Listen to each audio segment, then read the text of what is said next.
Welcome sa Cloud B Movie Recap. Ang pelikulang ikukwento natin ngayon ay ang The Wild. Halina't simulan na natin. Nagsisimula ang kwento kay Samson, isang leon na nakatira sa loob ng zoo. Isang gabi, kinukwentuhan niya ang kanyang batang anak na si Ryan tungkol sa kanyang matapang na nakaraan sa gubat. Ipinagmamalaki ni Samson na minsan daw ay naple-ace niya ang mababanggas na hayop gamit ang kanyang malakas na dagandong. Nakikinig si Ryan nang may kumikislap na mga mata, punong-puno ng paghanga sa kanyang ama. Sinubukan niyang umatungal tulad ni Samson, ngunit imbes na malakas na dagandong, isang munting tunog na parang pusa ang lumabas. Nagtawanan ang mga bisita sa zoo. Marahang sinabi ni Samson, kung patuloy kang magsasanay, matututo ka ring umatungal balang araw. Sumagot si Ryan, kung gusto mo talaga akong matuto, dalhin mo ako sa gubat. Doon ako magiging matapang ng mas mabilis. Ngunit iniwasan ni Samson ang usapan at sinabing, may pagkain, seguridad, at lahat na tayo rito. Kapag lumaki ka, kusaring lalakas ang dagandong mo, biglang nabangga ni Benny, isang madaldal na ardilya, si Samson habang tumatakas mula sa mga tao matapos magnakaw ng alahas. Nagbiro si Benny kay Ryan, medyo sentanada ang dagandong mo, kaibigan. Dahil napahiya, tahimik na lumayo si Ryan. Sa kaibuturan, nababahala si Samson. Lumalaki na si Ryan ngunit hindi pa rin niya natatagpuan ang kanyang tunay na dagandong. Kinagabihan, matapos magsara ang zoo, nagsilabasan ang mga hayop para maglaro. Inasar ng mga flamingo si Nigel na koala at pumagitna si Samson upang pahupain ang gulo. Samantala, sinubukang ligawan ni Benny si Bridget na giraffe ngunit agad siyang tinanggihan. Nagsimula ang mga palaro at napansin ni Samson na nahuhuli ang kanyang koponan. Sumigaw siya, kaya natin ito, ibigay natin ang lahat. Sa ibang bahagi, dinala ng mga kaibigan ni Ryan siya sa grupo ng mga Thompson's Gazelles. Sinabihan niya silang bumalik na lang sa palaro, ngunit hindi siya pinakinggan. Sinubukan niyang umatungal para pigilan sila, at sa pagkakataong iyon, narinig ito ng mga gazelle. Biglang nagtakbuhan ang buong kawan papunta sa zoo. Nagkagulo ang lahat. Inakala ni Samson na si Ryan ang may kasalanan at nagalit siya. Nasaktan si Ryan at tumakbo palayo. Tahimik na sinabi ni Benny kay Samson, dapat mong sabihin kay Ryan ang totoo, na hindi ka kailanman naging hari ng gubat. Umamin si Samson na natatakot siya. Kapag nalaman niya, baka mawalan siya ng paniniwala sa akin. Binalaan siya ni Benny, kung hindi mo sasabihin ang totoo, mawawala siya sa iyo. Gabi na nang patuloy na magsanay si Ryan sa pag-ungol ngunit hindi pa rin ito lumalakas.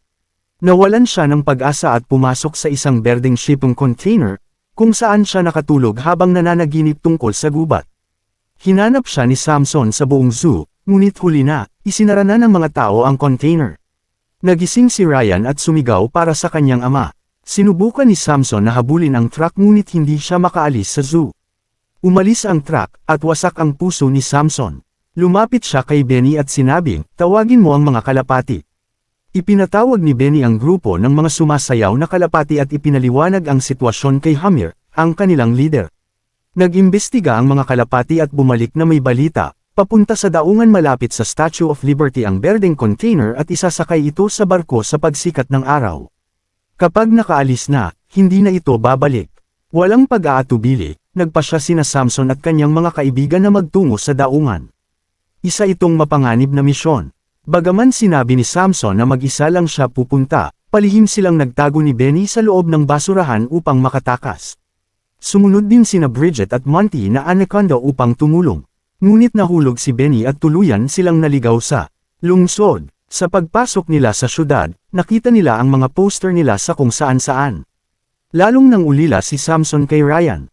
Biglang huminto ang truck at nagsimulang magbaba ng basura. Naipit si Bridget kaya iniharang ni Samson si Monty sa harap ng windshield. Tumakbo ang driver at nakatakas sila.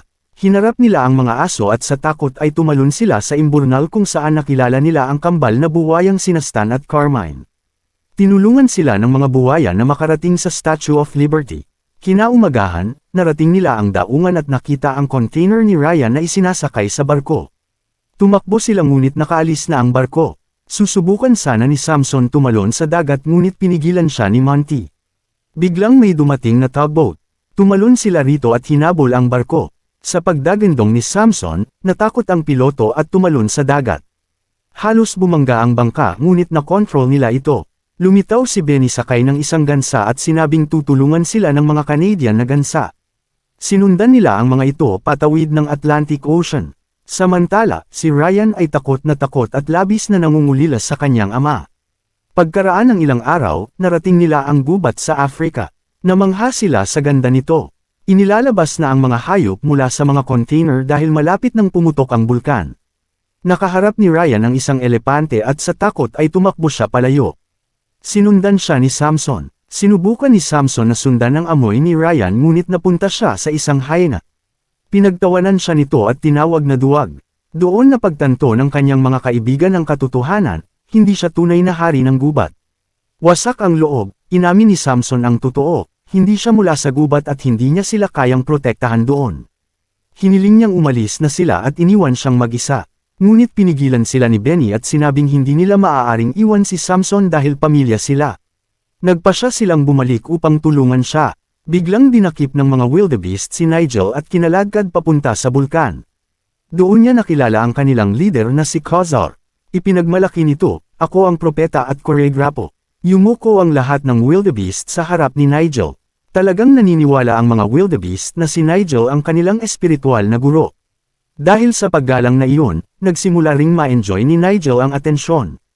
Samantala, sinundan ni Samson ang kanyang panloob na tinig at ipinagpatuloy ang paghahanap kay Ryan. Bigla siyang nakakita ng makukulay na palatandaan at mga palaso sa mga puno.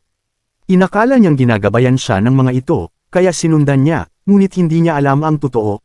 Mga Hanyango pala ang nagpapalit-palit ng kulay upang iligas siya. Gusto nilang makarating si Samson sa bulkan para mailigtas sila mula kay Khazar. Sa ibang bahagi ng gubat, nakasalubong ni Ryan ang isang hipopotamo, ngunit bago pa siya makakilos, sumugod ang ina nito. Nakaligtas si Ryan at umakyat sa isang sirang troso. Nakita siya ng dalawang buwiter at agad lumipad upang ipaalam kay Khazar ang tungkol sa batang leon. Samantala, inatake ng mga wildebeest sina Benny, Monty, at Bridget. Sinubukan ni Benny lumaban ngunit itinapon siya at nawalan ng malay. Sa loob ng bulkan, ikinwento ni Khazar kay Nigel ang kanyang nakaraan. "Noong muntik na akong kainin ng mga leon, may nahulog na teddy bear mula sa langit at iniligtas ako. Mula noon, hindi na kami natakot sa mga leon at naging pinuno ako." Pagbalik ng mga buwiter, ibinalita nilang may nakita silang batang leon. Inutusan ni Khazar ang kanyang pinakamalakas na mandirigmang si Vicar na hulihin si Ryan. Muling yumuko ang lahat kay Nigel, kaya lalo siyang nakaramdam ng kahalagahan. Inatake ng mga buwiter si Ryan at nahulog siya mula sa troso. Sinubukan niyang umatungal ngunit parang kuting lamang ang tunog. Nagtawanan ang mga buwiter at lalo siyang tinakot. Sumigaw siya ng saklolo. Narinig ni Samson ang tinig ng anak at agad dumating upang itaboy ang mga buwiter. Sa wakas, nagkita silang mag-ama. Nanginginig si Ryan at sinabing natakot siya sa mga hipopotamo at buwiter. Nais sanang umamin ni Samson sa katotohanan, ngunit dumating si Vicar at ang mga wildebeest. Umakyat sila sa puno upang magtago. Doon, inamin ni Samson ang totoo, hindi siya ipinanganak sa gubat kundi sa isang circle. Noong unang beses siyang dapat umatungal, hindi niya nagawa, parang kuting lamang ang tunog. Dahil sa hiya, ipinadala siya ng kanyang ama sa zoo. Humingi siya ng tawad kay Ryan sa pagsisinungaling. Ngunit bago pa makasagot si Ryan, sinimulang give-in ng mga wildebeest ang puno. Nahulog si Ryan at bumagsak si Samson sa isang malalim na bangin at nawalan ng malay. Dinala si Ryan sa bulkan. Nagising si Benny at nakita si Samson sa bangin. Sa loob ng bulkan, muling nagkita sina Ryan, Monty, at Bridget. Inihayag ni Khazar na hindi magiging ganap ang kanyang paghahari hanggat hindi siya nakakakain ng leon. Sa bangin, nagising si Samson at sinabi kay Benny na nabigo siyang protektahan ang anak. Pinatatag siya ni Benny, "Kailangan ka ng anak mo. Nasa dugo mo ang pakikipaglaban." Muling tumayo si Samson. Nakita nila ang palaso patungo sa bulkan, mga Hanyango pala ang gumagabay sa kanila. Inamin ng mga Hanyango na ginamit nila si Samson laban kay Khazar. Dahil naniniwala si Khazar na si Nigel ang kanyang guro, nakaisip ng plano si Samson. Sa loob ng bulkan, ihahagis na sana sa apoy sina Bridget, Monty, at Ryan.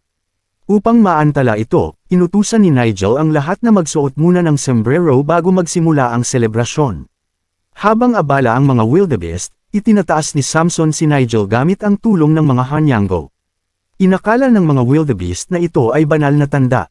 Nakalaya si Benny sa kanyang mga kaibigan, ngunit dahil sa init, nawala ng kakayahang magtago ang mga Hanyango at nakita si Samson.